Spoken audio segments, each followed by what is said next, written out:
Hello Libra, thank you very much for tuning into this week's read. For the main part of the read, I'm using the Animal Wisdom Tarot by Don Brunk, illustrated by Ola Layola. They're by CICO Books. They also have a website over here, CICObooks.com, I believe it is. So if you want to find this, that's the information for you to find that. Supportive Oracle cards, Magical Spell Cards by Lucy Cavendish, illustrated by Jesse Reish. It's in the yellow down here. With my Reggie box. No matter what I do, it always ends up... I don't understand how it keeps getting dirty. I don't get it. I just don't understand how... like, it's on the table with everything else here. Like, I don't get it. It's like a magnet for that stuff. Alright. Libra.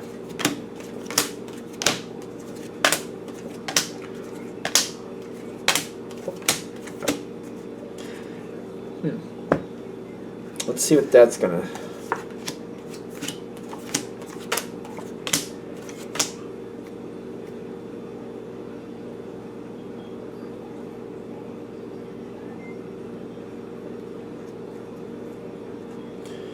I think we're good here. Okay. We'll see. We'll see. This deck has been like... It shows up some interesting information, so we'll see what it's talking about. It starts off with this for you: Magic, Mermaid, Seduction, Destiny, and Study. Something you're getting involved with, you're very pulled towards. It's like, this is almost like one of those situations where no matter what you do, you keep coming back to it. And sometimes you may even think, I don't want to do this anymore. And then you find yourself back and doing it again. And you're like, how did I end up here? Destiny is pulling you back to something constantly. Because I get Study with Destiny, like it keeps coming back. It keeps coming back. It keeps coming back. Like you're not going to get out of this type of situation until you have learned whatever they want you to learn. I'm also getting the Magic, Mermaid, Seduction is like something about this you very much like, but it's also like I feel like whatever this situation is, there's always something that goes wrong, and it's kind of like how do I keep ending up this way? I keep feeling that with these two cards. How do I keep ending up this way? Destiny and the Study is telling me this is one of those life lesson things is what I'm getting. Okay.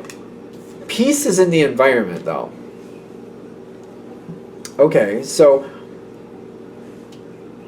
Libra loves peace. Libra's about peace. That's not a problem. But it's like sustainable peace. Things are currently peaceful when this starts. But I feel like what you're looking at is how do we make this sustainable? It's kind of like it's working for now, but I see problems. And if I can fix those problems now, they don't have to be issues later. It's like when problems become issues.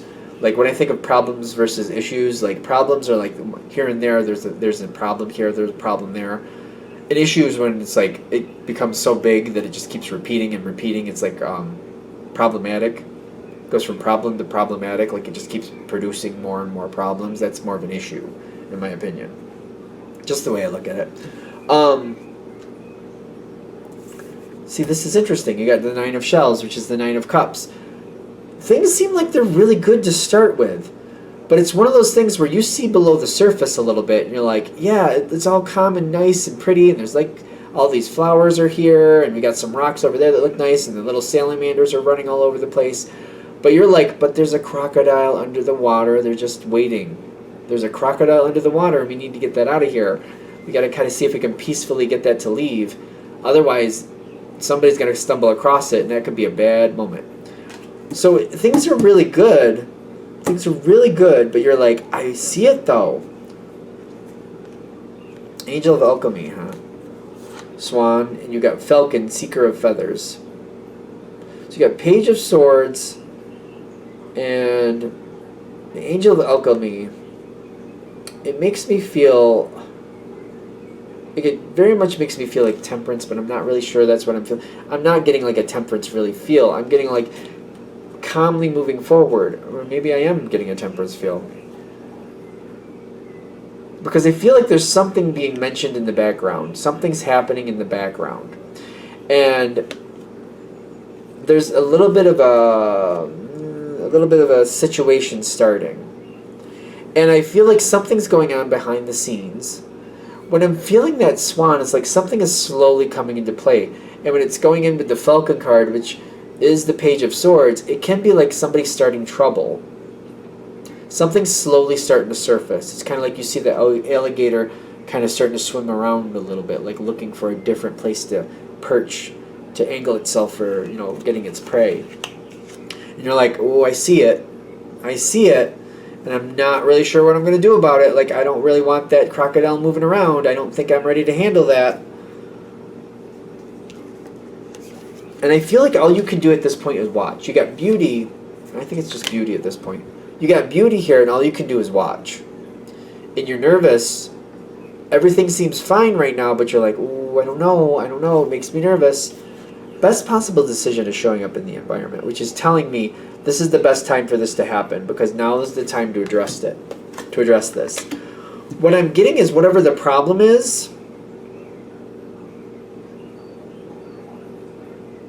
it seems to be kind of just leaving things alone.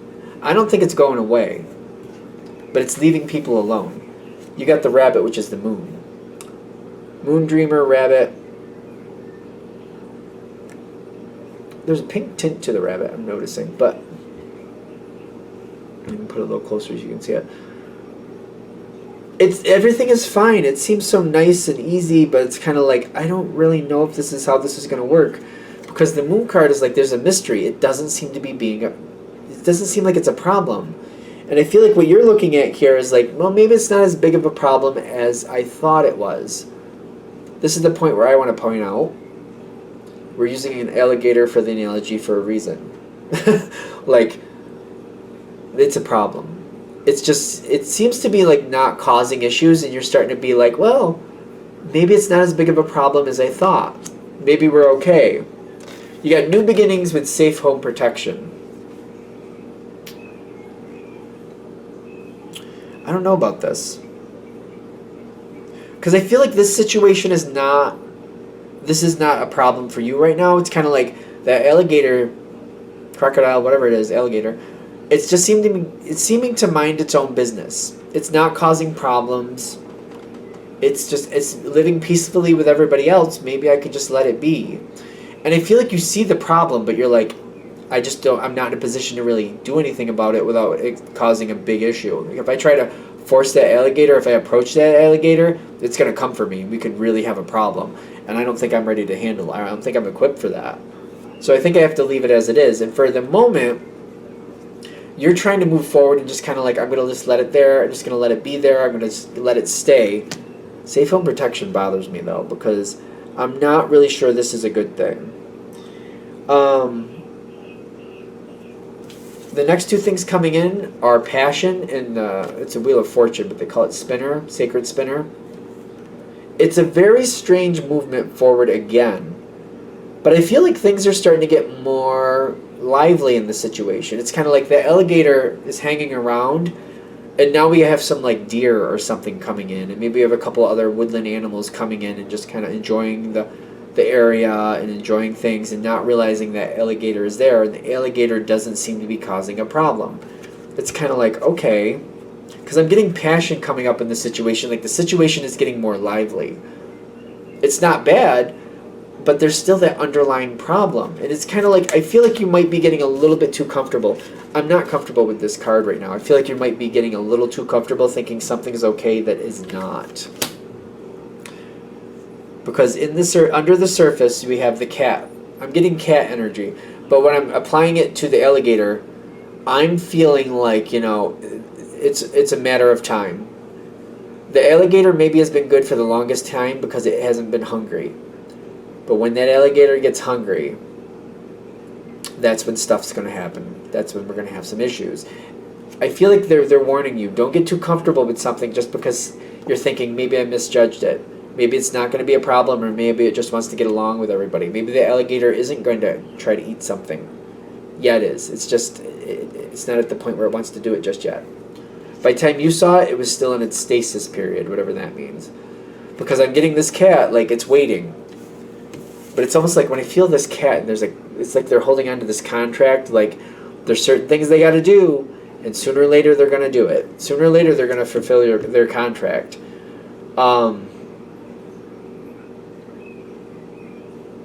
how does this last part come in is a good question. Let's pick it up. For you, you got trust, harvest, and Aphrodite's love spell. It's going to happen. I feel like you're going to try to have to deal with it. You're going to probably have to deal with it after it's already done. The alligator is going to get something. It's going to grab a deer or some other woodland creature, and it's going to have its meal.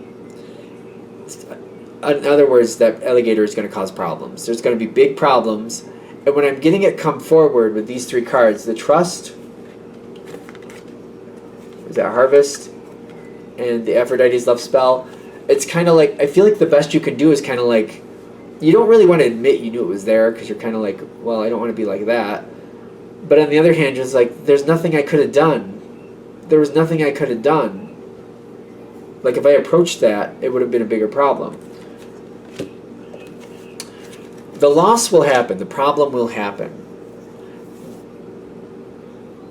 The trick is, from that moment, because I feel like you can't point it out until it points itself out. Like, you see it, but there's nothing you can do to approach it, is what I keep getting.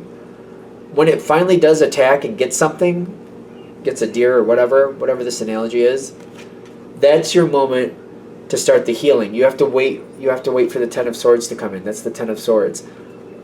It has to create its own disaster. That's when your moment of healing comes in. Like, oh, look, there's that crocodile. Well, we know the crocodile's here now. We got to make sure we do something about it now. We don't want to just get comfortable. And then somebody's going to be like, oh, well, we know that crocodile's there. It's just not usually that big of a problem. And I think you're kind of already realizing, like, oh, boy.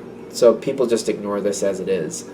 But this is your moment to say, we don't have to just settle and accept the crocodile. We need to get the crocodile out of here. Crocodile, alligator, I keep using those terms interchangeably. They're not supposed to be. They're different. They have different things going on there. But you get my point. An alligator and a crocodile are different. I think one's very big and the other one's not as big. I know the smaller one we have in Florida. I know that much.